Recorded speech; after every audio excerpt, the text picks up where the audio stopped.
आप अपने जीवन को विचार करके देखिए कि आपके करने से आज तक क्या हुआ है। कोई तुम्हारा मित्र नहीं है, यहां कोई तुम्हें सहयोग देने वाला नहीं। मान लीजिए भ्रमित है, इसलिए आपको लगता है आपके कोई दोस्त हैं, कोई आपके सहयोगी हैं, कोई आपके संरक्षक हैं। बिल्कुल नहीं। सच्ची मानिए उन पर बड़ी कृपा है जिनको पग पग पर धोखा मिलता है। दुनिया में लाखों का मेला जुड़ा, हंसा जब जब उड़ा। तो इस बात को पकड़ो ना यार। प्रभु से केवल एक ही प्रार्थना करो, यदि तो इस बात की पूर्ति प्रभु उसी समय प्रार्थना करते ही शुरू कर देते हैं।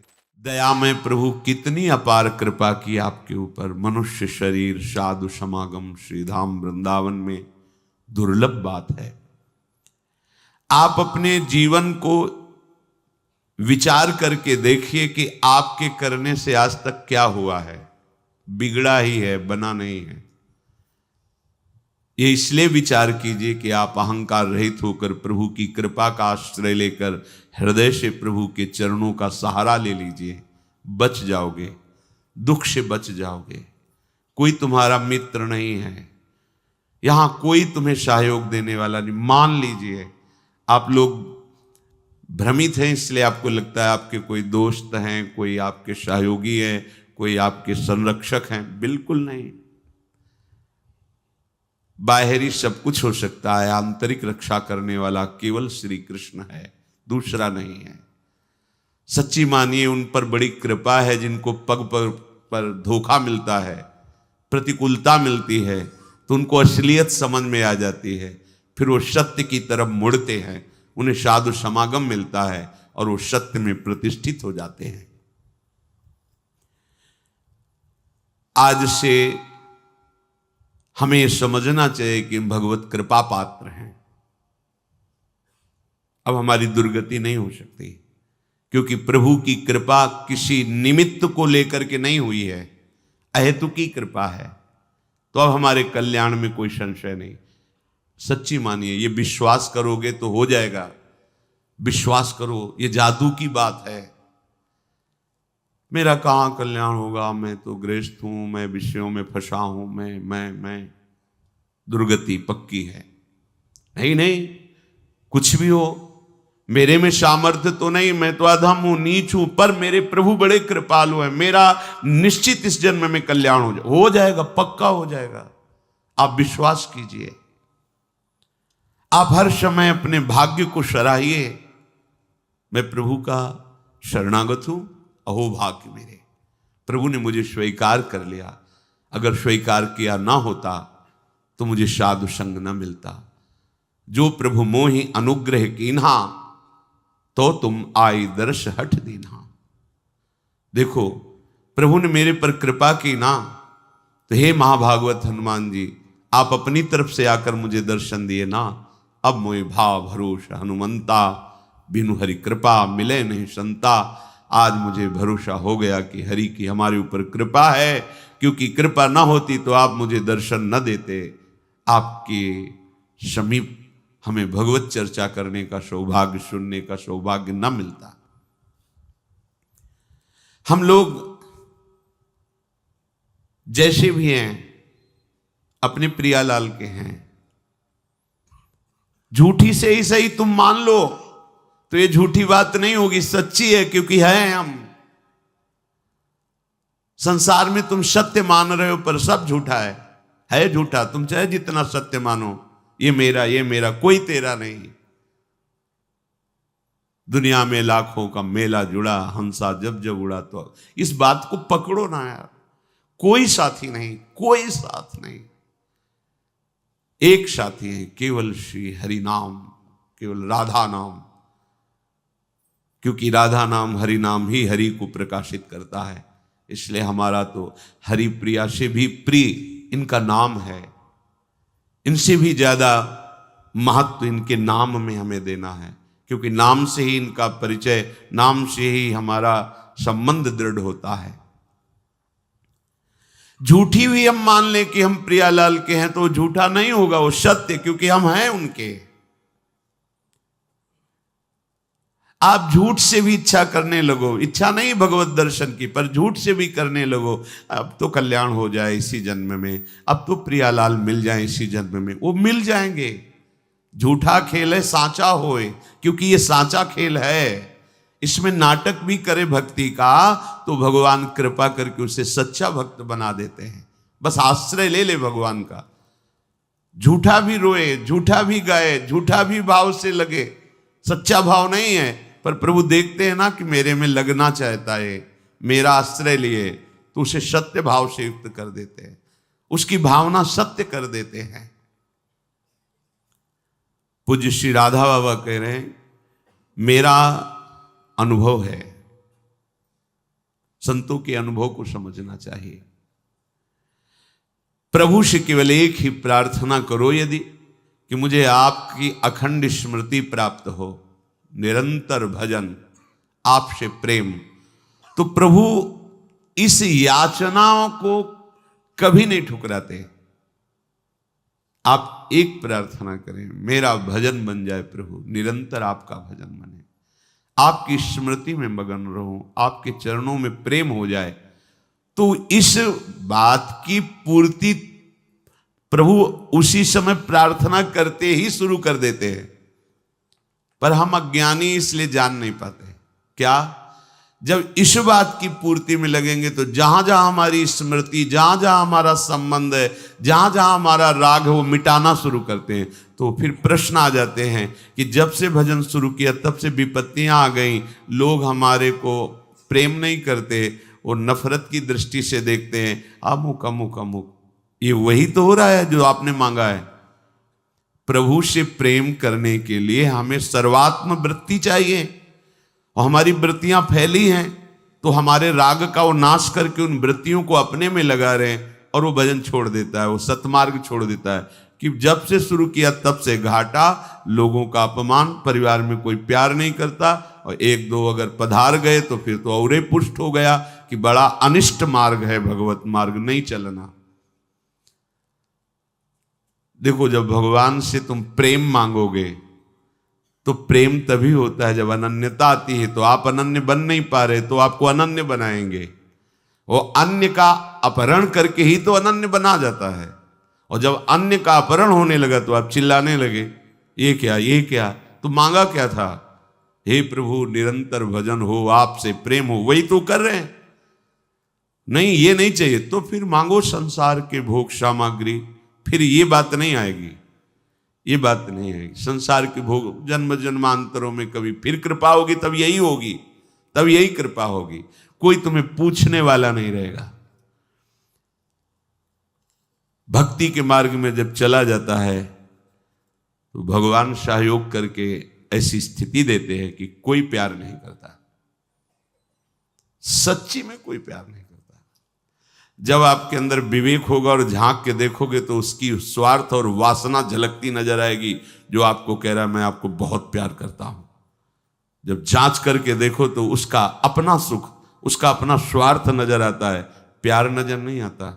प्यार होता है जिससे हम प्यार करते हैं, उसको सदैव सुख प्राप्त हो, कभी स्वप्न में भी दुख प्राप्त ना हो, ऐसा केवल भगवान, दूसरा कोई नहीं है। अन्य कामी यदि करे कृष्णेर भजन, कृष्ण तारे देन स्वचरण। कृष्ण कहें आमाय भजे, मांगे विषय सुख, अमृत छाणे मांगे विष, यही बड़ मूर्ख। आम विज्ञ यही मूर्ख, विषय सुख केन, दिव तव चरण दिया विषय सुख भुलायु। जो अन्य कामना से हमारे प्रभु का भजन करते हैं, तो प्रभु कृपा करके उसे अपने चरणों में प्रेम देने की चेष्टा करते हैं। भक्तों का संग, नाम, गुण, कीर्तन आदि के द्वारा उसे आगे बढ़ाते हैं। प्रभु कहते हैं जो मेरा भजन कर विषय सुख मांगते हैं बड़े मूर्ख हैं, ये अमृत छाण कर विष मांग रहे हैं, कैसे इनको दूं? ये बड़ी मूर्खता है जो प्रभु का भजन करके संसार के धोखेबाज विषय मांगे हम, पद प्रतिष्ठा मांगे हम, ये अमृत छाण मांगे विष, यही बड़ मूर्ख, ये बड़ी मूर्खता है। अमृत छाण करके हम विषय सुख मांग रहे हैं। देखो, सबसे बड़ा पद इस सृष्टि में आज तक किसी को मिला है तो ध्रुव जी को मिला है। ध्रुव जी अटल पदवी को प्राप्त हुए।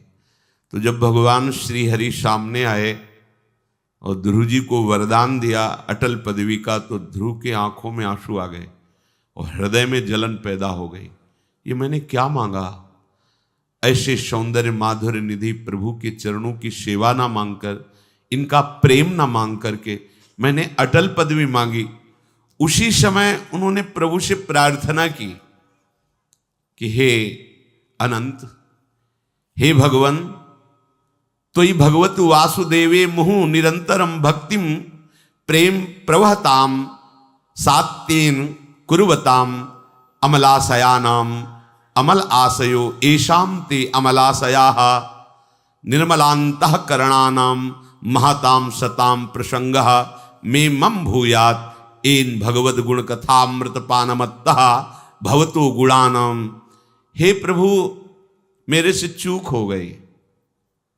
मेरे अंदर कामना थी कि मैं ऐसा पद प्राप्त करूंगा जो हमारे पिता और पितामह को भी नहीं है। प्रभु, ये चूक इसलिए हो गई कि बहुत काल तक आपके प्रेमी संतों का संग नहीं मिला। इसलिए हे अनंत, हे भगवान, भक्ति मुहु प्रवहताम त्वयि में प्रसंगो भूयाद अनंत महता ममलाशयानाम एनांजसोल्वण मुरु व्यसनम भवाब्धिम निश्चि भवद गुण कथामृत पानमत्तः। प्रभु, जो आपके नाम जप में, आपकी लीला कथा कहने सुनने में मत्त हैं, ऐसे अपने प्रेमी संतों का मुझे संग दे दो। मुझसे जो चूक हुई, क्या चूक हुई? ये जो अटल पदवी मिली। देखो, जलन हो रही हृदय में कि मैंने अटल पदवी क्यों मांगी, प्रभु की दासता क्यों नहीं मांगी। अटल पदवी ऐसी कि सप्त ऋषि परिक्रमा करते हैं, सर्वश्रेष्ठ पद पर ध्रुव जी आज भी विराजमान है, पर उनको बड़ा दुख हुआ कि मैंने क्यों मांगा। सोचो, उस अटल पदवी पे अपने तो थोड़े थोड़े विषय मांग रहे हैं, उनको दुख हुआ कि मैंने दासत्व क्यों नहीं मांगा। प्रभु के समीप निरंतर रहकर इनके श्रीअंग की सेवा करता, ऐसे प्रेम निधि प्रभु के संग क्रीड़ा करता। ये चूक कहां से हो गई? पता चला भगवत प्रेमी महात्माओं का संग नहीं हुआ, इसीलिए चूक हो गई। तो कह रहे हैं कि हे भगवान, आप यदि हम पे प्रसन्न हो तो आपके भाव में जो भरे हुए भक्तजन हैं, जो आपकी लीला कथा में उन्मत्त हैं, तृप्त हैं, ऐसे महापुरुषों का मुझे संग दो। क्यों? क्योंकि जब वो आपकी लीला कथा कहेंगे तो उनकी वो मस्ती सबके ऊपर चढ़ती है। संबंध में भरकर जब वो प्रभु को पुकारते हैं, नाम कीर्तन करते हैं, प्रभु का यश गाते हैं, तो चूंकि हम माने या ना माने, हम प्रभु के ही हैं, वो सबके हृदय में अपना प्रभाव डालता है। इस विविध दुखों से पूर्ण भयंकर भवसागर से वो सहज में पार हो जाता है जो भगवत प्रेमी संतों का संग कर लेता है। तेन स्मरन्त्यतितरां प्रियमी समर्त्यम ये चान्वदः सुत सुहृद गृहवित्तदाराः ये त्वज्जनाभ भवदीय पदारविंद सौगंध्य लुब्ध हृदय सुकृत प्रसंगा। हे नलिनाभ प्रभु, जिनको आपके श्री चरण कमलों की प्रियता प्राप्त हो गई है, जो आपके श्री चरणों के चिंतन में लगे रहते हैं, ऐसे भक्तों का संग यदि प्राप्त हो जाए तो उसका प्रभाव क्या होता है? बोले, वो अतिशय प्रिय अपने शरीर, अपने देह और देह के संबंधी पुत्र मित्र कलत्र घर धन धाम, इन सब से बेपरवाह होकर के आपका भजन करने लगता है। यह है संत संग का चमत्कार। ये भवदीययोः पदारविंदयोः चरण कमलयोः यत् सौगंध्यम सौरभम तत्र लुब्धम आकृष्टम हृदयम मनो। उनकी स्थिति हमारे ऊपर उतरती है। ये चादो देहम अनुश्रुत सुहृद ग्रह वित्त दाराह तानपि न स्मरन्ति। बस हरि कथामृत पीत्वा मत्तः संतो न स्मरन्ति केवलम योग योगादि निष्ठानाम देहाभिमानिनानाम व्यावृत्ति तु शब्देन दर्शिता।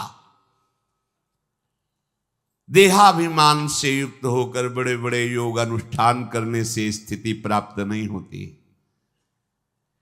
ये स्थिति भगवत प्रेमी महात्माओं के लीला गायन, नाम कीर्तन, महिमा गायन का जब हम श्रवण करते हैं तो उनके संग से ऐसी स्थिति प्राप्त होती है कि अतिशय प्रिय देह और देह की संबंधी वृत्तियां जो पुत्र में, मित्र में, कलत्र में, घर में, धन धाम में हैं, इन सब से वृत्तियां हट जाती हैं और बेपरवाह होकर भगवान के सुमिरन में डूब जाती है।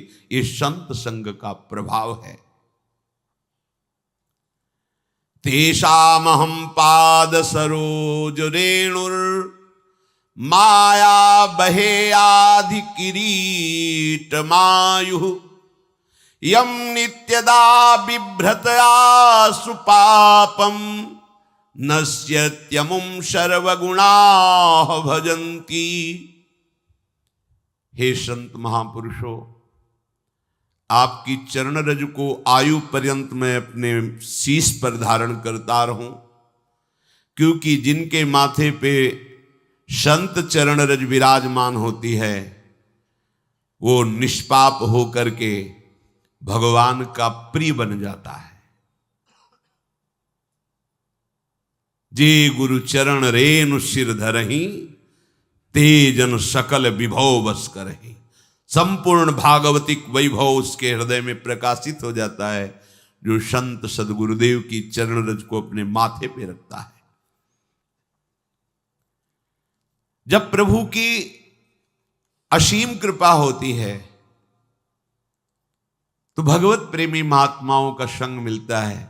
संतों का संग मिल जाए तो फिर किसी और तीर्थ के अवगाहन की जरूरत नहीं है, क्योंकि तीर्थापाद प्रभु का निरंतर स्मरण करते हुए उनके ध्यान में जो मगन है, तेषाम विचरताम पदभ्याम तीर्थानाम पावनेच्छया भीतस्य किन्नरो चेत तावकानाम समागमः। ये जो भगवत प्रेमी जन हैं, ये तीर्थों को भी तीर्थत्व प्रदान करने वाले हैं। तीर्थानामपि पावनेच्छया पदभ्याम विचरताम तेषाम तावकानाम तौ भक्तानाम समागमः संसारात् भीतस्य किम न रोचते कथम न स्वस्मिन् रुचिमुत्पादयेत तस्मात् सत्संगः विना संसारे निस्तारो नास्ति। कह रहे हैं जो तीर्थों को भी निष्पाप करने की सामर्थ्य रखते हैं, जहां वो पृथ्वी पर चरण रखते हैं वहां की रज तीर्थों को भी पावन करने वाली बन जाती है। संसार से भयभीत हुए, दुखी हुए जीव जब इन संतों के समीप पहुंचते हैं तो इनकी चरण रज में, इनकी वाणी में, इनके दर्शन से, स्पर्श से संपूर्ण अशुभ पाप नष्ट हो जाते हैं और वो भयभीत हुआ संसार से पुरुष अभय पद को प्राप्त कर लेता है। तस्मात् सत्संगम बिना संसारे निस्तारो नास्ति। बिना संत संग के किसी का संसार से निस्तार हो जाए, उद्धार हो जाए, ऐसा असंभव। इसलिए महत्सेवाम द्वार माहुर विमुक्तेश तमो द्वारम योषिताम संग संगम महांतस्ते समचित्ता प्रशांता विमन्यवः सुहृदः साधवो ये। महापुरुष संत की प्राप्ति भगवत कृपा से होती है। बस उसका निर्वाह आपको करना है, निर्वाह उनकी आज्ञा का पालन। यही महत् सेवा है। महत् सेवाम द्वार माहुर विमुक्तिर। महापुरुषों की सेवा साक्षात मुक्ति पद है, अर्थात आपका निश्चित कल्याण हो गया। सेवा उनकी आज्ञा का पालन। जो महापुरुषों के, संतों के संग में उनकी आज्ञा का पालन करते हैं वो मुक्त हैं, जीवन मुक्त हैं, इसी समय मुक्त हैं, ये अनुभव हो जाएगा। तमो द्वारम योषिताम संग संगम। पर सावधानी ये रखनी है कि जो केवल स्त्री संग को ही सुख समझते हैं, नाना प्रकार की भोगी वृत्तियों को ही सुख समझते हैं, ऐसे लोगों का संग त्याग दे, क्योंकि ये तमो द्वारम, ये साक्षात नरक का द्वार है। किसी एक माता बहन ने प्रश्न किया था कि शास्त्रों में स्त्री को नरक का द्वार कहा गया है, तो ऐसा क्यों कहा गया है? तो उसकी शास्त्रों की जो बात है उसको समझने के लिए हृदय की धरा चाहिए, भूमिका चाहिए, तो उस भाव को समझना है। जो स्त्री शरीर को भोग दृष्टि से देखता है उसके लिए कहा गया तुम साक्षात नरक के द्वार में खड़े हो, क्योंकि तुम अपराध कर रहे हो। स्त्री नरक का द्वार नहीं, स्त्री को तुमने भोग दृष्टि से देखा, ये नरक का द्वार हुआ, क्योंकि भगवान ने भी नरक के द्वार का वर्णन किया। कामा क्रोधा तथा लोभा, भगवान कह रहे काम क्रोध लोभ ये नरक के द्वार हैं। अर्थात तुमने काम दृष्टि से किसी भी माता बहन की तरफ जो भाव किया वो तुम्हें नरक ले जाएगा। उस वक्त शास्त्रों में जो शब्द लिखा हुआ उसको समझने के लिए हृदय की भूमिका चाहिए, पवित्रता चाहिए। आप लौकिक दृष्टि से नहीं समझ पाएंगे।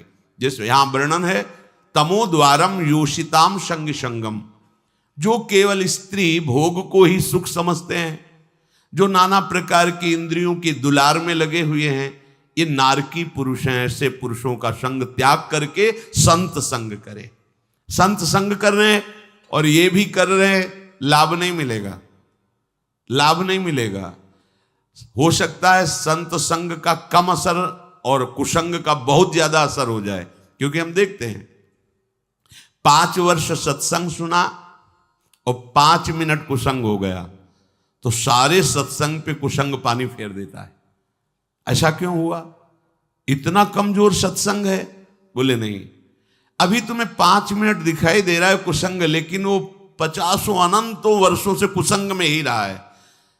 थोड़ा समय सत्संग का मिला, सुधार की तरफ। सत्संग का मतलब चढ़ाई और कुसंग का मतलब फिसलना। फिसलने में कितनी देर लगती है? महल बनाने में समय लगता है, बुलडोजर लगा गिराओ, शाम तक सब गिर जाएगा। 5 वर्ष की सत्संग की चढ़ाई 5 मिनट में उतार के फेंक दिया कुसंग ने, क्योंकि फिसलन, सर से नीचे आ गए। ऊपर चढ़ने में प्रयास है, नीचे आने में प्रयास नहीं होता। पानी कहीं भी डालो नीचे जाता है। ऐसे हमारी वृत्तियां अधोगामी हैं, प्रकृति की तरफ आकर्षित होती है। इसीलिए कुसंग का त्याग करके संत संग करे, बहुत जल्दी लाभ होता है, पर प्राय ऐसा नहीं हो पाता। इसीलिए सत्संग का सही रंग नहीं जम पाता। कैसे संत होते हैं? जिनके संग से जीवन मुक्तता का वर्तमान में भी अनुभव हो जाए। बोले महांतस्ते समचित्ता प्रशांता विमन्यवः सुहृदा साधो। ये वो महापुरुष जन, ये समचित्ता समदर्शिनः प्रशांता शुद्ध चित्ता विमन्यवः विगत क्रोधा सुहृदा सर्वेषां हितकांक्षिणः साधवा सदाचारा ते महांतो गेया। वो महापुरुष होते हैं जिनमें सब में भगवत दर्शन की भावना है। सब में समदर्शिना वही होते हैं जो सब में अपने प्रभु को देखते हैं। वही परम संत है जो सब में अपने प्रभु को देखते हैं। विद्या विनय संपन्ने ब्राह्मणे गविहस्तनी स्वनीचो सुपाके चा पंडिता समदर्शिना, जो सब जगह अपने, और वही है। ये तो बाद में पता चलता है ना कि छलिया कैसे छल रहे थे तुम आ करके, अब समझ में आया। ये पर्दे लगाकर वही है, दूसरा नहीं। ये तो गुरु कृपा से बाद में जब अंतःकरण त्रिगुणात्मिका माया के प्रभाव से मुक्त हो जाता है तब ये दिखाया वो इतना बड़ा नाटक कर रहा था, सब रूपों में वही है, वही है। समदर्शिनः प्रशांताः, चाहे जैसी परिस्थिति आ जाए पर वो अशांत नहीं होते, वो शांत रहते हैं। ऐसे प्रशांत, चाहे आप उनको अपमानित करें, निंदा करें, तिरस्कार करें, या उनके पास जो है सब छिन जाए तो भी कोई फर्क नहीं पड़ेगा, क्योंकि सब प्राकृतिक पहले ही उसका राग नष्ट हो चुका है, इसलिए उनकी अशांति नहीं होगी। आपको बोध हो चुका है, इसकी परीक्षा बाहरी लक्षणों से तो हो ही नहीं सकती, पर कुछ बाहरी लक्षण, जब आपकी भरी सभा में निंदा हो, अपमान हो, कोई भी आपका साथ देने वाला न हो, फिर भी आप शांत हैं और मुस्कुरा रहे हैं, तो हो सकता है। ये भी लक्षण पहचाना जा कि बिना ब्रह्मबोध हुए ऐसी सामर्थ्य नहीं आ सकती। पूज्यपाद सिवड़िया बाबा जी महाराज, गंगा किनारे एक बहुत बड़ा संत समागम हुआ था, तो जहां बड़े बड़े महापुरुष भी आए थे। बाबा तो समस्थिति को प्राप्त महापुरुष थे। समस्थिति का प्रवचन करना और समस्थिति में होना बड़ा अंतर है। तो हरि बाबा जब कीर्तन करते थे तो सबसे पहले ओंकार नाद करते थे।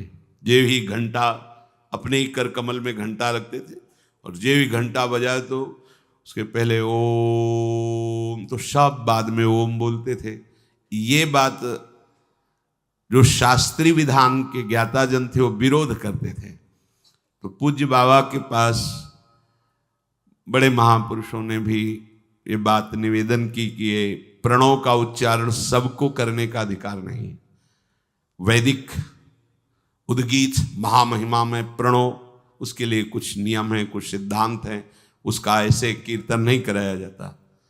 तो बाबा ने कहा हरि बाबा और हरि में कोई भेद नहीं इस समय जो मैं देख पा रहा हूं, इसलिए जो भी बोलेंगे सब शास्त्र सिद्धांत होगा, इनको हम मना नहीं कर सकते। कोई साधारण संत नहीं, ये भगवत प्राप्त संत हैं।